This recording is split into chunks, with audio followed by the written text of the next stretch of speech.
दोस्तों रिसेंटली हमें यह सुनने को मिलेगा कि सुप्रीम कोर्ट ने एक जजमेंट दी है और उस जजमेंट में सुप्रीम कोर्ट ने यह कहा है कि अगर कोई आदमी भारत का नागरिक नहीं है और वो भारत के अंदर रहता है तो उसे वापस से उसके देश भेजा जा सकता है। तो जानेंगे आखिरकार मामला क्या था और किस मामले के ऊपर सुप्रीम कोर्ट ने ये स्टेटमेंट दी। हर एक एंगल से हम बात करने वाले हैं वीडियो में, तो वीडियो को स्टार्टिंग से लेके एंड तक जरूर देखें ताकि हर एक पॉइंट आपका क्लियर हो सके। यहाँ पे एक दो न्यूज आर्टिकल दिखाऊंगा, फिर इस मुद्दे के ऊपर हम चर्चा करने वाले हैं थोड़ा सा डिटेल में। यहाँ पे एक दो न्यूज आर्टिकल देखो, पहले इंडिया इज नॉट ए धर्मशाला, उसके बाद एक न्यूज आर्टिकल और है, इसमें भी इसी बात का जिक्र किया गया है। और ये स्टेटमेंट किसी साधारण बंदे ने, किसी पॉलिटिशियन ने नहीं दी, ये स्टेटमेंट दी है सुप्रीम कोर्ट ने। और आप कह सकते हो सुप्रीम कोर्ट का ये फैसला काफी लोगों को प्रभावित कर सकता है जो भारत के अंदर हैं पर भारत के नागरिक नहीं है। यहाँ पे एक न्यूज आर्टिकल और देखो, इसमें लिखा गया है भारत कोई धर्मशाला नहीं है, हम खुद 140 करोड़ हैं। सुप्रीम कोर्ट बोला किसी दूसरे देश चले जाइए, जाने मामला क्या है। आई थिंक आपको पता लग चुका होगा कि किस मामले के ऊपर हम बात करने वाले हैं। जैसा कि आप सभी को पता है, रिसेंटली हमें ये न्यूज सुनने को मिलेगी कि सुप्रीम कोर्ट ने एक फैसला सुनाया। उस सुप्रीम कोर्ट में फैसला इसलिए सुनाया गया क्योंकि आदमी 2015 में श्रीलंका से भारत आता है। अब वीजा उसका एक्सपायर हो चुका है, उसके बाद भी वो वापस श्रीलंका नहीं गया और 2018 के अंदर उस व्यक्ति को अरेस्ट किया जाता है और 10 साल की सजा सुनाई जाती है। अनलॉफुल प्रिवेंशन एक्टिविटीज जो एक्ट है या फिर अनलॉफुल एक्टिविटीज प्रिवेंशन एक्ट के तहत यूएपीए जो कानून है उसके तहत उसे सजा सुनाई गई। अब जो आपकी मद्रास हाई कोर्ट है उन्होंने ये 10 साल की सजा आपकी कम करके 7 साल कर दी और यहाँ पे ये कहा कि जैसे ही आपकी सजा पूरी हो उसके बाद आपको श्रीलंका डिपोर्ट कर दिया जाएगा या भेज दिया जाएगा। अब ये भी कहा गया कि अगर आपको तुरंत श्रीलंका नहीं भेज पाए कुछ रीजंस की वजह से तो आपको रिफ्यूजी कैंप में रखा जाएगा। उस व्यक्ति ने याचिका दायर करी और याचिका जब दायर करी तो आपका मना कर दिया कि आप भारत नहीं रुक सकते, आपको वापस जाना होगा। तो वो याचिका आई सुप्रीम कोर्ट में। सुप्रीम कोर्ट ने कहा कि ऐसे कोई भी आदमी भारत के अंदर आके नहीं रह सकता। और ये जो आर्टिकल 19 में बात कही गई है कि कोई भी आदमी भारत के किसी भी हिस्से में सेटल हो सकता है, वो बात सिर्फ और सिर्फ इंडियंस के ऊपर लागू होती है, ना कि अफगानिस्तान, पाकिस्तानी, श्रीलंकन, बांग्लादेशी। ऐसा नहीं है कि किसी भी देश के लोग यहाँ पे आए और यहाँ पे आके रहना स्टार्ट करें।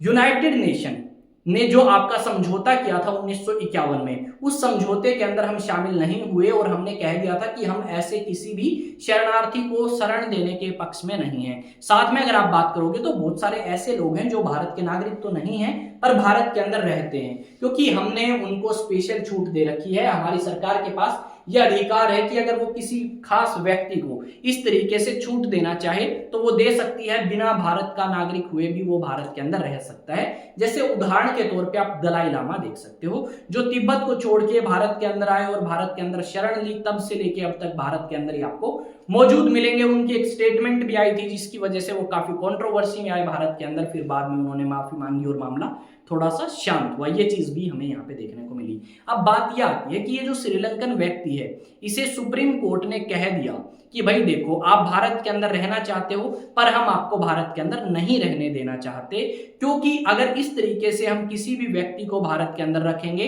तो हमारी पॉपुलेशन तो पहले ही 140 करोड़ से ज्यादा है, पॉपुलेशन और ज्यादा बढ़ेगी। ऐसे ही श्रीलंकन तमिल्स जो हैं वो लगभग 1 लाख के आसपास हैं जो भारत के अंदर रहते हैं। अब ये व्यक्ति श्रीलंका वापस क्यों नहीं जाना चाहता, ये सबसे बड़ा सवाल है। सवाल का जवाब ये है कि ये व्यक्ति एलटीटीई संगठन के लिए लड़ता था। 2009 के अंदर इन्होंने एलटीटीई के लिए काम किया।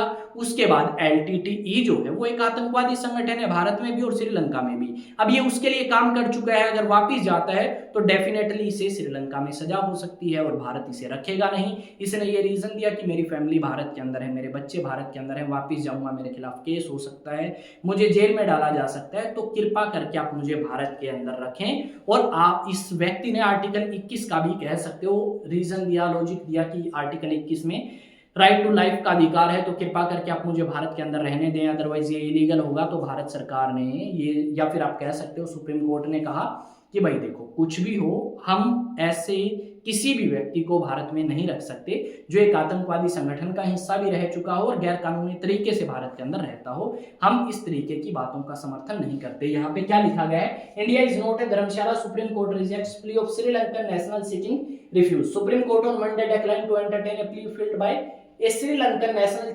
challenging his deportation after serving a jail term, asserting that India is not a धर्मशाला। बता दिया कि इंडिया धर्मशाला नहीं है, आपका टाइम पूरा हो चुका है, आप जाएं। यहाँ पे क्या लिखा गया है, 2018 की बात है, यूएपी सेंटेंस जो है वो उसका पूरा हो चुका है। 7 साल पहले 10 साल की सजा दी थी, पर मद्रास हाईकोर्ट ने कम करके 7 साल करी गई और उसके बाद ये सिर पे बैठने के लिए तैयार हो चुका है कि मैं तो भारत के अंदर ही रहूंगा। अनलॉफुल एक्टिविटीज प्रिवेंशन एक्ट के तहत इसे सजा सुनाई गई थी।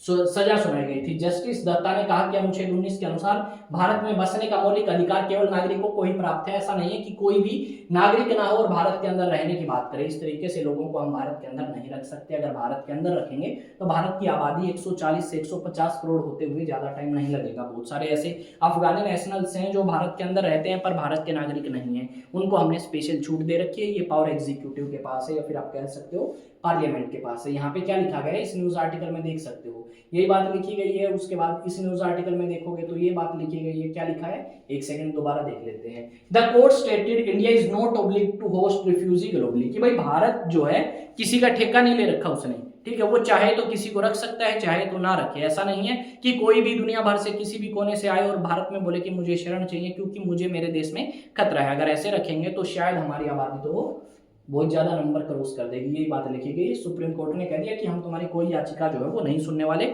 और तुम्हारा काम हो चुका है, तुम्हारा कार्यकाल पूरा हो चुका है, जेल सेंटेंस पूरा हो चुका है, तो तुम्हें अब शायद भारत को लीव कर देना चाहिए। ये बात यहाँ पे सुप्रीम कोर्ट जो है वो कहता हुआ नजर आएगा और इससे बहुत सारे लोग प्रभावित होंगे जो भारत के अंदर रह रहे हैं गैर कानूनी तरीके से। आपने सिटीजनशिप अमेंडमेंट एक्ट के बारे में सुना होगा जिसका काफी ज्यादा विरोध मुसलमानों के द्वारा किया गया था। तो आई थिंक सरकार इस तरीके के कोई ठोस कदम जो है वो उठा सकती है ताकि इलीगल तरीके से भारत में आने वाले लोगों को रोका जा सके। बहुत सारे बांग्लादेशी भारत के अंदर आते हैं, पाकिस्तानी भी बहुत गैर कानूनी तरीके हथियाते हैं या अपनाते हैं भारत के अंदर एंट्री करने के लिए। अफगानिस्तानी नेशनल्स ऐसा करते हैं और भी बहुत सारी कंट्रीज हैं जहां से लोग इसी तरीके से आते हैं। ये आपके श्रीलंका के प्रधानमंत्री हैं, तो आप श्रीलंका के प्रेसिडेंट हैं शायद, ठीक है। आप इनका नाम बताएंगे कि प्रधानमंत्री हैं या प्रेसिडेंट हैं और नाम इनका कमेंट सेक्शन में बताएं मुझे क्या नाम है। साथ में अगर आप बात करते हैं नेशनल डिफेंस एकेडमी की तो डेफिनेटली आप हमारे साथ ऑनलाइन या ऑफलाइन बैचेस ज्वाइन कर सकते हैं आईए स्टडी सेंटर के। और नंबर मैं आपको बता देता हूँ 9812579188। लाइट नहीं है और चीज़ें काम नहीं कर रही बहुत सारी, सिर्फ ब्लैक बोर्ड चल रहा है और गर्मी काफ़ी है। तो आई थिंक इस सेशन को हम यहीं समाप्त करते हैं। मिलेंगे एक नए सेशन में नई न्यूज़ नई अपडेट के साथ। तब तक जय हिंद जय भारत।